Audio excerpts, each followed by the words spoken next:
आप सभी को बहुत बहुत नमस्कार। मैं इंजीनियर ज्योति पटेल। आज हम बात करेंगे कि हमारा जो देश है वो मनुस्मृति के संविधान से चलेगा या हमारा देश भारतीय संविधान से चलेगा। क्योंकि मैं बात इसलिए कर रही हूँ मनुस्मृति और संविधान की, क्योंकि अभी जो पूरा चर्चाएं हैं पूरे देश के अंदर वो मनुस्मृति को लेकर के हैं। और ये चर्चाएं शुरू जब हुई जब हमारे राहुल गांधी जी संसद के अंदर दो किताबें लेकर के गए। एक जो किताब थी वह थी संविधान की और दूसरी किताब थी मनुस्मृति की। क्योंकि हमारे देश के अंदर दो प्रवृत्ति के लोग हैं। एक प्रवृत्ति के लोग वो हैं जो ये चाहते हैं कि हमारा देश मनुस्मृति के संविधान से चले, और दूसरे प्रवृत्ति के लोग जो ये चाहते हैं कि हमारा देश भारतीय संविधान के हिसाब से चले।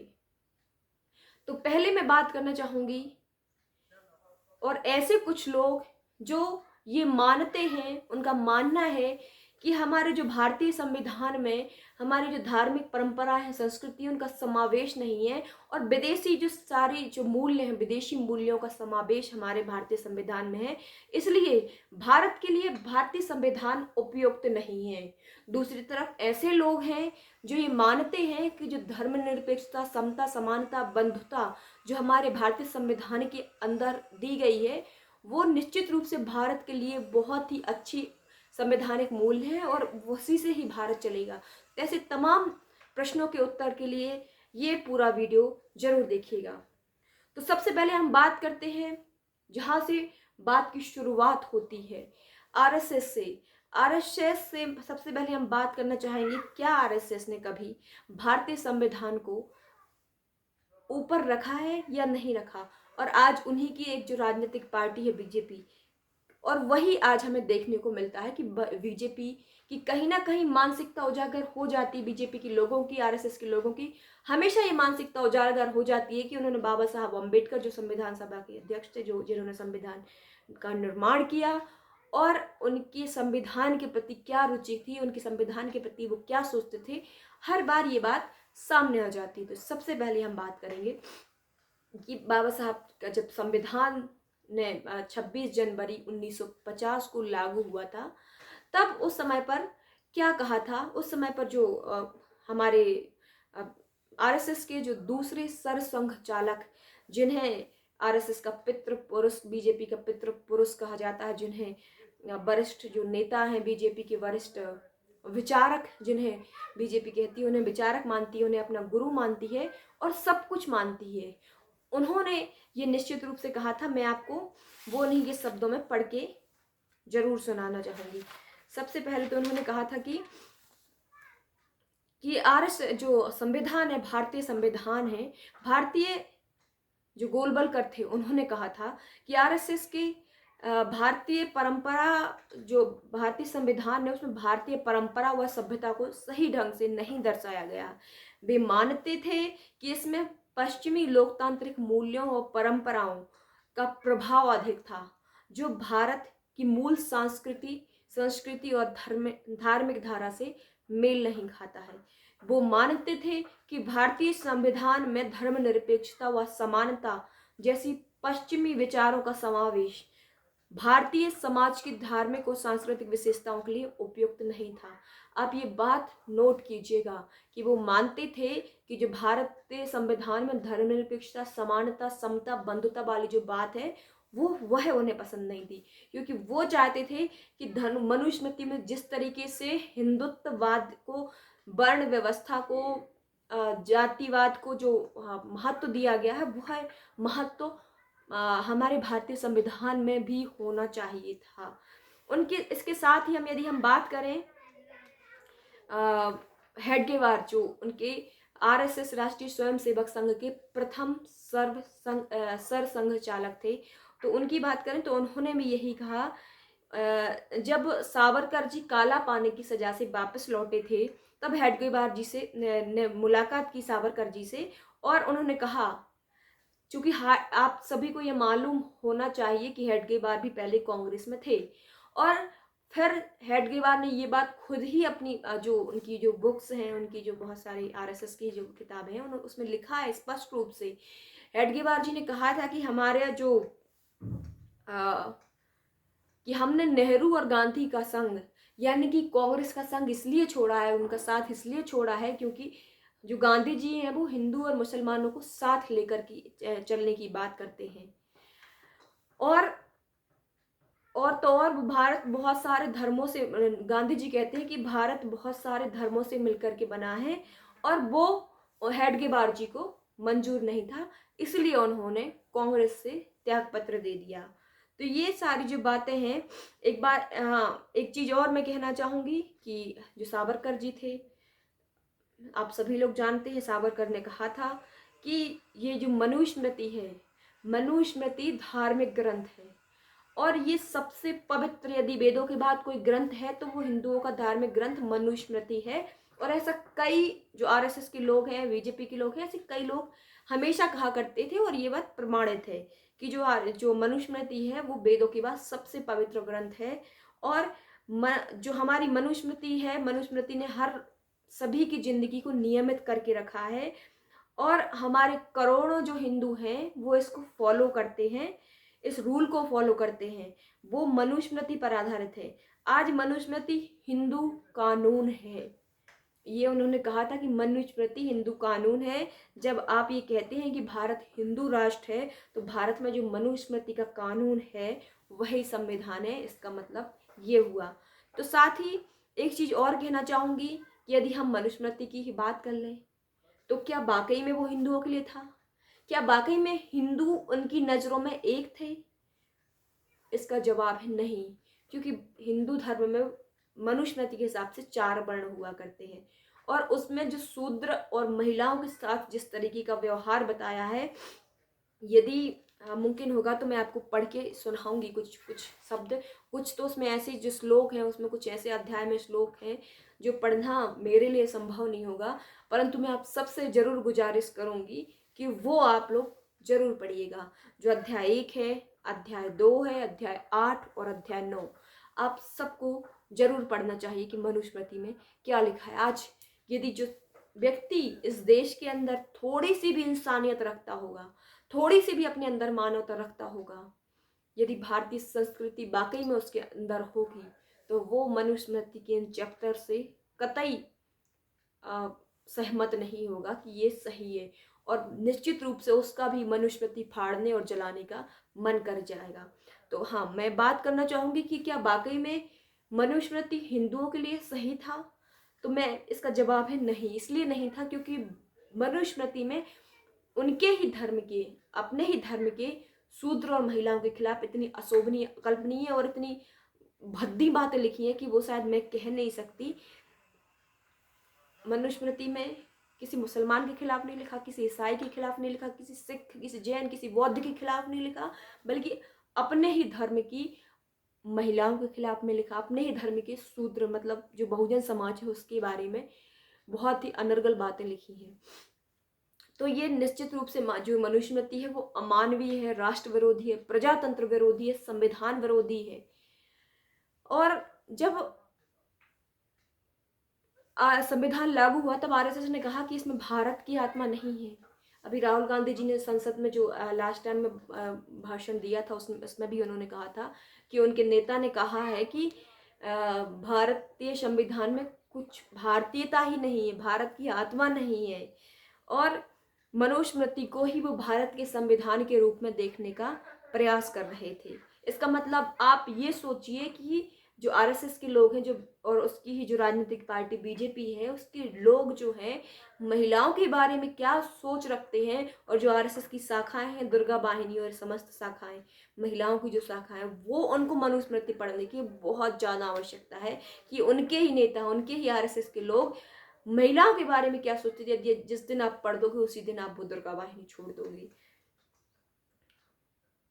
ऐसे बहुत सारे श्लोक हैं, बहुत सारे। ये कॉन्ट्रडिक्शन आता है कि बाबा साहब जब हिंदू कोड बिल लेकर के आए थे, तो बीजेपी के लोग कहते हैं कि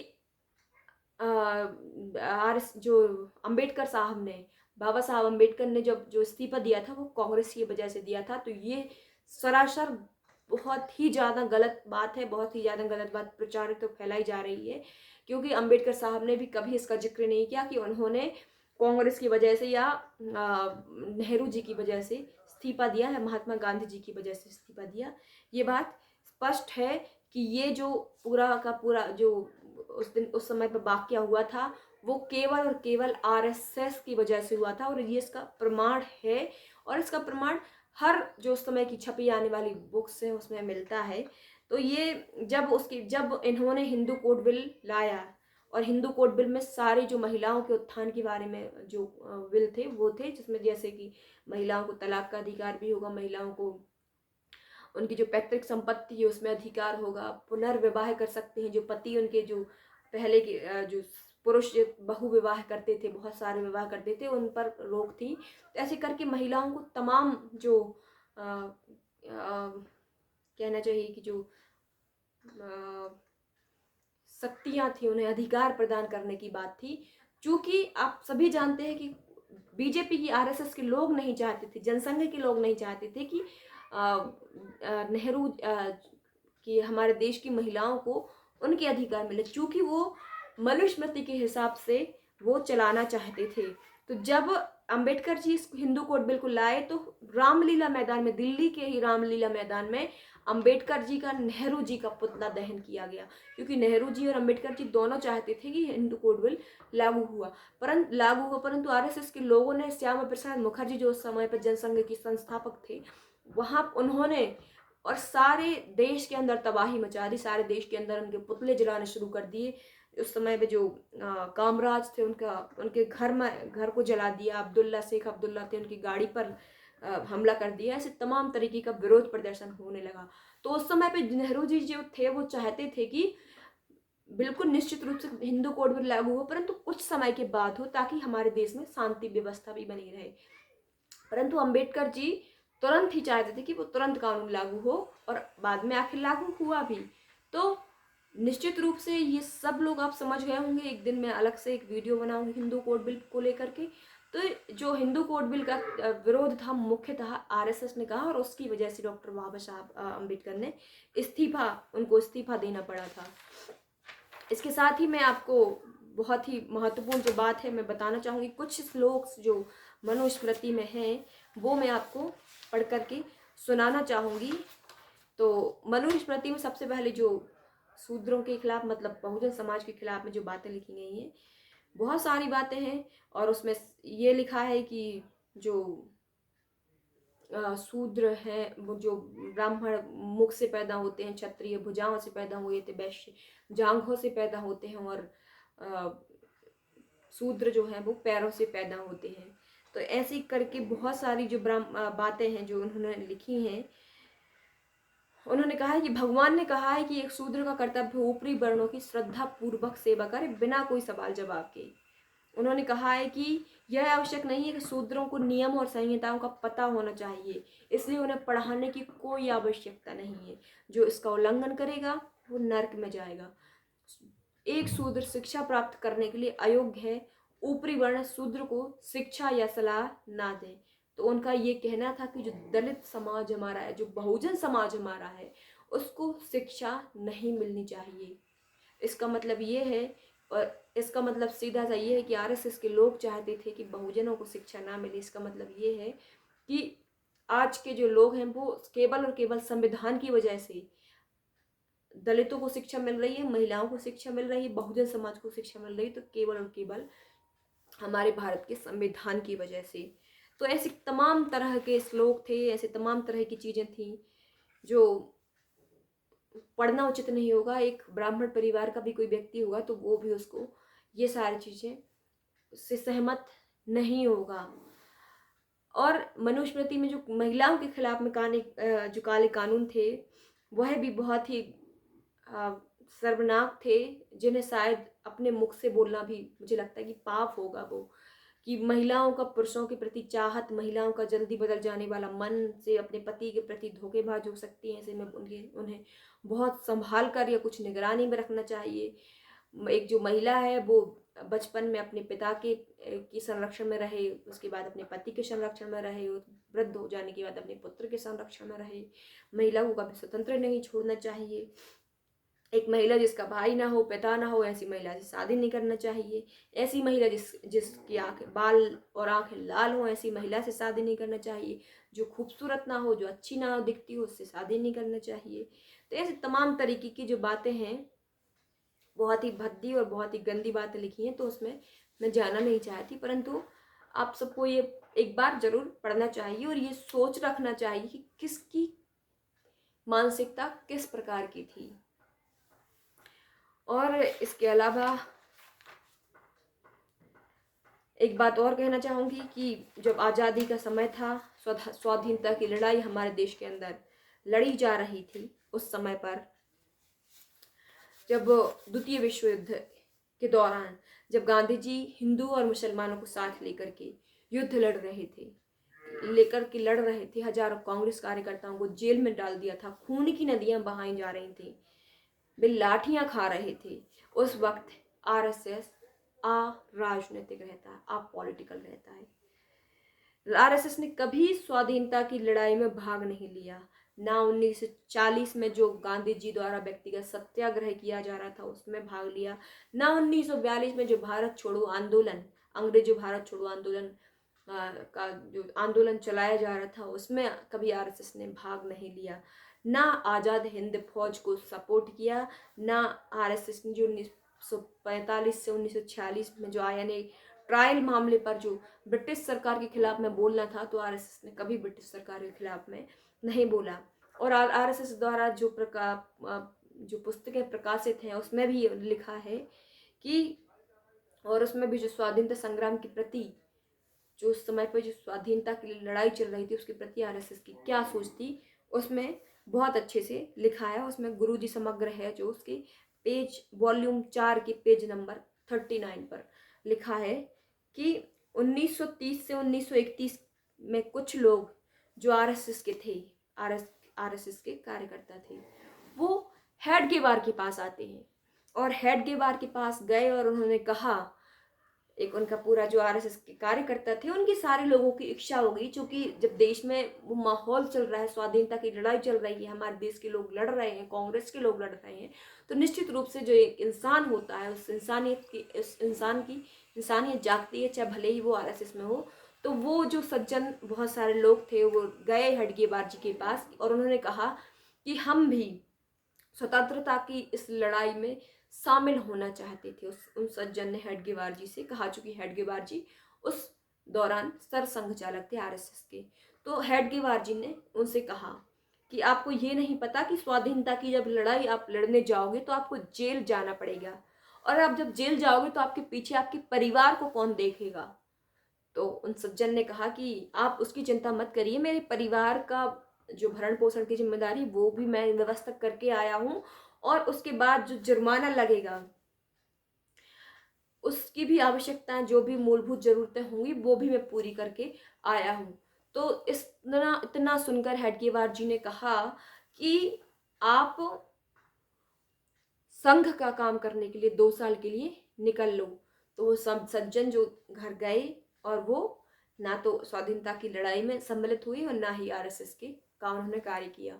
तो कहने का मतलब ये है कि ना तो आरएसएस के जो लोग थे, हेडगेवार जी थे, वो ना तो स्वाधीनता संग्राम की लड़ाई में शामिल होना चाहते थे, ना किसी को प्रेरित करते थे, इसके उलट जो जाना चाहता था उसको भी रोकने का काम करते थे। ये था उनकी स्वाधीनता संग्राम की लड़ाई में सहयोग।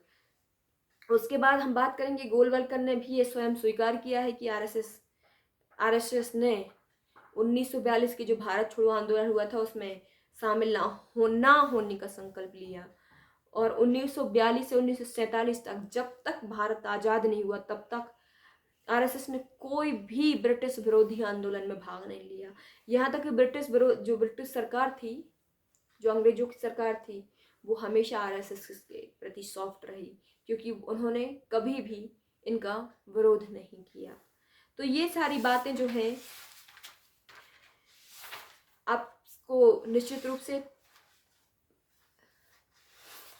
ये जानकारी आपको हो गई होगी कि कौन लोग थे जो चाहते थे कि ये देश मनुस्मृति से चले और कौन लोग थे जो चाहते थे कि ये देश संविधान से चले।